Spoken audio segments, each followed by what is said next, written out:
মৃত্যুর পরও ব্যাংকে আপনার টাকা রয়ে যায়, অথচ আমরা আমাদের জীবন দশায় খরচ করার জন্য প্রয়োজনীয় টাকা পাই না।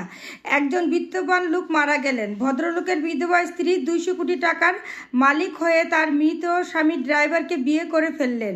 সদ্য বিবাহিত ড্রাইভার মনে মনে বললেন, এতদিন জানতাম আমি আমার মালিকের জন্য কাজ করছি, এখন দেখি আমার হৃদয়বান মালিকই আমার জন্য শ্রম দিয়ে গিয়েছেন।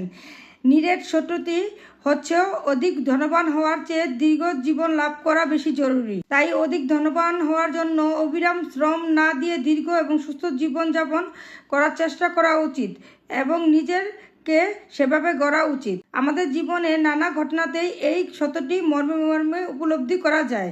দামি এবং অনেক সুবিধা সম্পন্ন একটি মোবাইল ফোনের 70%ই অব্যবহৃত থেকে যায়। একটি মূল্যবান এবং অতি দ্রুত গাড়ি 70% গতির কোনো দরকার হয় না। প্রাসাদ সমতুল্য মহামূল্যবান অট্টালিকা 70% অংশে কেউ বাস করে না। কারো কারো এক আলমারি কাপড় চোপড়ের বেশিরভাগই কোনোদিনই পরাই হয়ে ওঠে না। সারা জীবনের পরিশ্রম লব্ধ অর্থে 70% আসলে অপরের জন্যই। আপনার জমানো অর্থ যাদের জন্য রেখে যাবেন, বছরে একবার আপনার জন্য প্রার্থনা করার সময়ও তাদের হয়ে উঠবে না। করণীয় কি?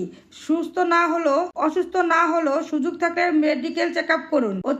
অতিরিক্ত দুশ্চিন্তা করবেন না। মানুষকে ক্ষমা করে দিন। রাগ পুষে রাখবেন না। মনে রাখবেন, কেউই রকচাটা মানুষকে পছন্দ করে না। আড়ালে আবডালে পাগল বলে ডাকে। পিপাসার্ত না হলেও জল পান করুন। শরীরের কার্যক্রম স্বাভাবিক রাখতে এর বিকল্প নেই। সিদ্ধান্তটি সঠিক জেনেও কখনো ছাড় দিতে হয়। যতই বয়স হোক না আর ব্যস্ত থাকুন না কেন, জীবন সঙ্গীকে মাঝে মাঝে নিরিবিলি কোথাও নিয়ে হাত ধরে হাঁটুন। হোটেলে খাওয়াতে না পারলে বাদাম বা ঝালমুড়ি খাওয়ান, আর তাকে বুঝতে দিন সেই আপনার সবচেয়ে আপন, কারণ আপনার সব সময় দুঃসময় সেই পাশে থাকে বা থাকবে। ক্ষমতাধর হলেও বিনয়ী হন। সুযোগ পেলেই পরিবার পরিজন নিয়ে সামর্থ্য অনুযায়ী নিজের দেশকে এমনকি ভিন্ন দেশকে দেখতে বেরিয়ে পড়ুন। ধনী না হলেও তৃপ্ত থাকুন। মনে রাখবেন, সকল ধনী লোক কিন্তু মানসিক শান্তিতে থাকে না। মাঝে মাঝে ভোরের সূর্যোদয়, রাতের চাঁদ এবং সমুদ্র দেখতে ভুল করবেন না। বৃষ্টির জলে বছরে একবার হলেও ভিজবেন, আর দিনে একবার গায়ে রোদ লাগান। মাঝে মাঝে উচ্চ স্বরে হাসবেন। জীবন তো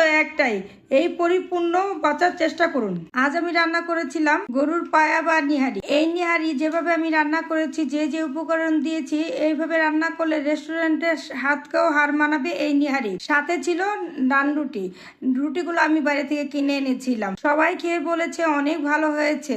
আর আমার ব্লগ যদি আপনাদের ভালো লাগে, সবাই একটু লাইক কমেন্ট শেয়ার করবেন। কে কোথা থেকে দেখতেছেন একটু কমেন্টস করে জানাবেন। ভালোবাসা দিয়ে সবাই পাশে থাকবেন। আল্লাহ হাফেজ।